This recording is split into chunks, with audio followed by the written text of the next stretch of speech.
Hey guys, I wanted to make this video to follow up on today. Um, I've been pretty unsettled about it, and there's just some things that I wanted to get off my chest. Yeah, I'm still like kind of frustrated and angry and ashamed, so I might kind of fumble through this a little bit. But so bear with me. I want to make it clear that everything I say is I'm only speaking for myself. And I'm including myself in this because I do think I'm very much a part of this. I have a lot to work on myself, um, and there's a lot of things that I'm not nearly vigilant enough about also that I really felt like came through for me today, especially. It mainly has to do with this idea that I'm frustrated that there. I'm frustrated by what I feel is a lack of acknowledgement or recognition or understanding that um, the real point of this incident, um, it has much more to do with the underlying issues and the forces and the behaviors and the patterns that we as privileged people have that allow something like this to happen. Um, and I felt like there wasn't really nearly enough of appreciation for this point, and I was alarmed that I felt like, by and large, it wasn't even really recognized until I kind of brought it up later there. So I kind of wanted to speak on that a little bit. Um, I mean, I feel like if you came away from today and since it happened, this hasn't been on your mind and you haven't thought about it at length, it hasn't bothered you either naturally or because you felt like it was important and you needed to reflect on it. If that hasn't happened, I think it's a huge problem. It's a huge problem because it's it's exactly the forces that allow you to put this away, after it happens, to go home or whatever and maybe think about it fleetingly, but on it, for all intents and purposes, out of your mind. It's exactly the forces that allow you to do that, that unless you look long and hard at those and try to understand them and challenge them and deconstruct them, that will ensure that this will happen again and again and again.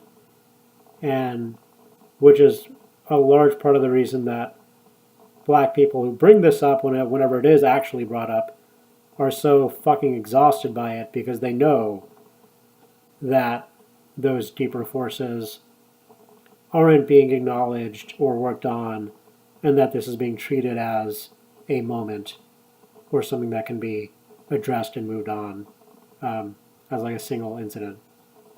Um, I think that deconstructing those forces is work that's really deep and hard because we're all socialized and brought up, to Emmy's point, to have systemic racism and biases that we don't even realize every moment are microaggressing black people, and we only see it when issues like this or incidents like this happen. But the point is that we need to be doing that work to deconstruct it on our own. We have to be doing it outside of these situations. It's hard, and white people have to do it on their own and between themselves. And that's the only way that any of this actually gets, we actually have progress on it. I mean, a lot of the way that the incident was talked about, I did honestly feel like it was approached in a way that like this is the exception and not the norm. Or maybe people academically or intellectually could understand that it is the norm, and could academically understand that we're systemically biased and prejudiced, and that comes out all the time. But the idea that still seems to be a realization in name only without action to it.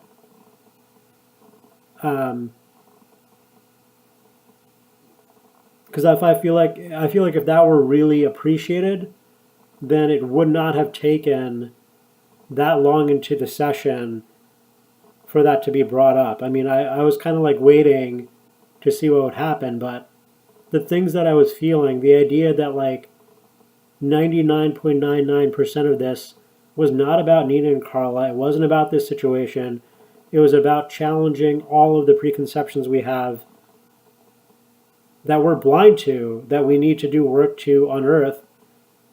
It's about that needing to be the work. And in that sense, that has nothing to do with Nina and Carla. And it's precisely because it's treated like these moments can be dealt with individually and there's some progress from that. They know that that's absolutely not the case.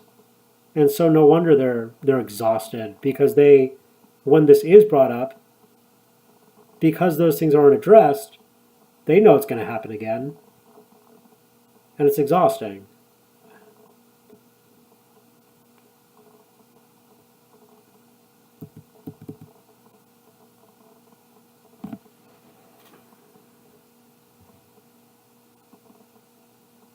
I mean, I certainly don't think that,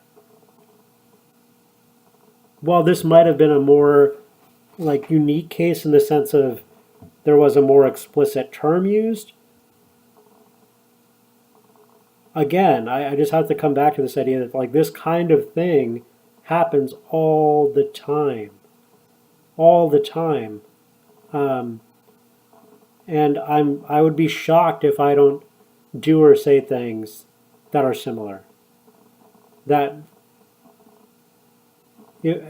obviously I don't know it in the moment, or I don't know the degree of it, but it's my responsibility as a social worker, or someone who claims to be socially minded progressive, to at least be aware that is the case, that to be aware and acknowledge that I'm doing all these things all the time and I have to be relentlessly vigilant about it and looking out for those things. And I didn't see that. At no point in the discussion today did I see that recognition of like this is all the time. I didn't see that recognition, and it was very frustrating to be with second year social workers and not see that.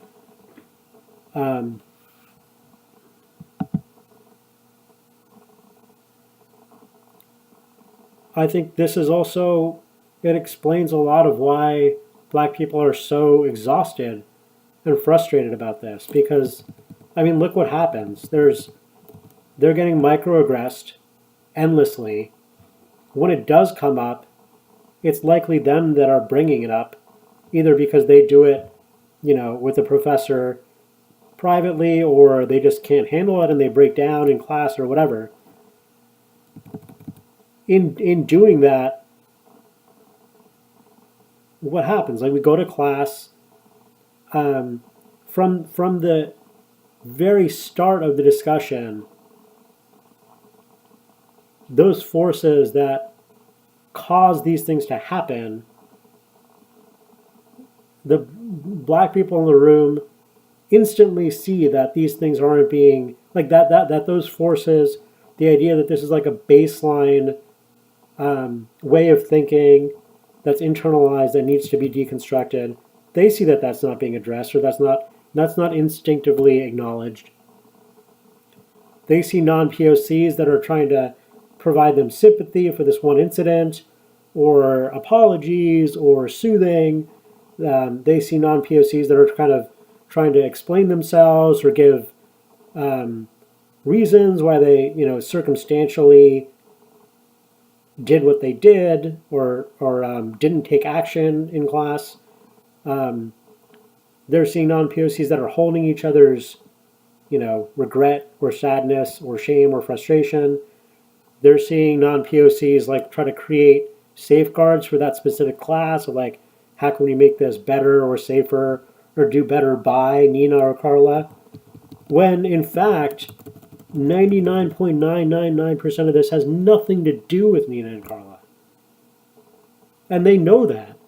They know that it has nothing to do with them, the underlying forces, but they know that it's going to be treated as such.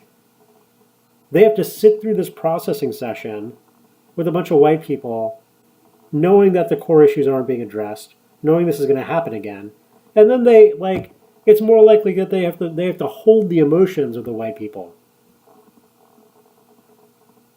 I mean, no wonder they're so fucking exhausted.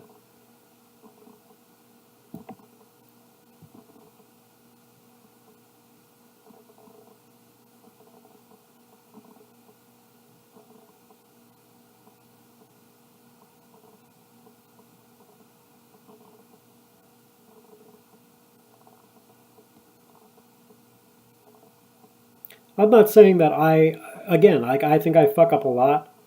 I'm not saying that we won't fuck up, but I think it's a big problem. It's a big, big problem that it took a non-white person to be forceful about this in class, and for a non-white person to be saying this right now, because the work that needs to be done necessitates white people realizing this on their own and doing this work on their own.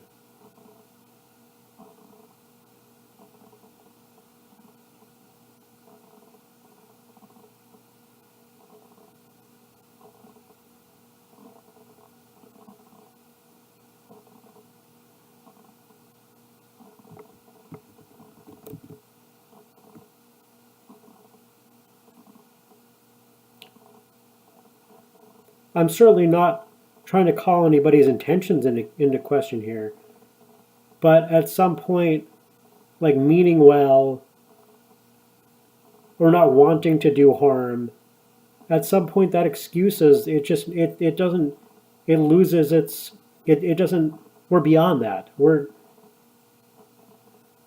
don't have a choice in the matter. The idea of not paying attention to this anymore or not relentlessly addressing this, it's not a choice anymore because we're social workers and we're going to this field. And even if we're not directly working with, we're going to be advocating on behalf of working alongside or through different networks with people that are exposed to these microaggressions all the time in which we're perpetuating. And so we don't have a choice.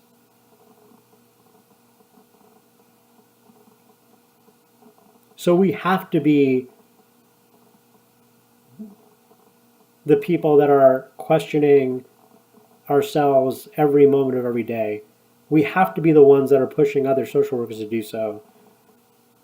And it's not. There's no sexiness to it. It's not like sitting in class and getting patted on the back because you can show emotion about how upset or ashamed you are. It's not performative. It doesn't. If you're doing it faithfully, it's not. There's no element of self-recognition involved.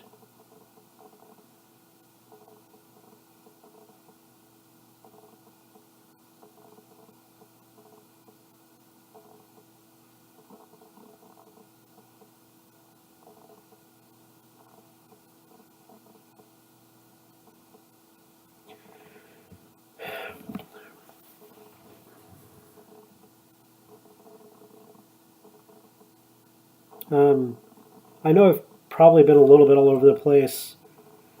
I was jotting down some notes in class, and I tried to go over them, but I was just like, I just need to talk.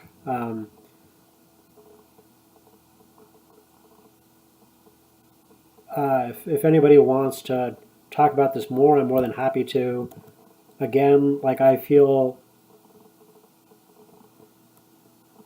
a lot of shame because while I do think I've done some work, I absolutely think that I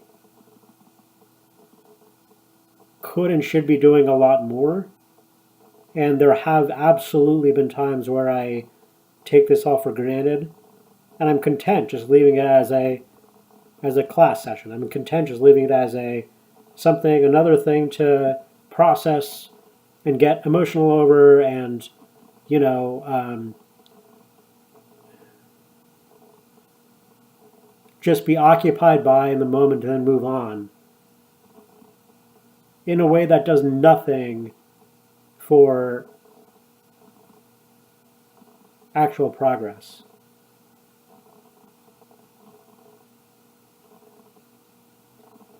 Um,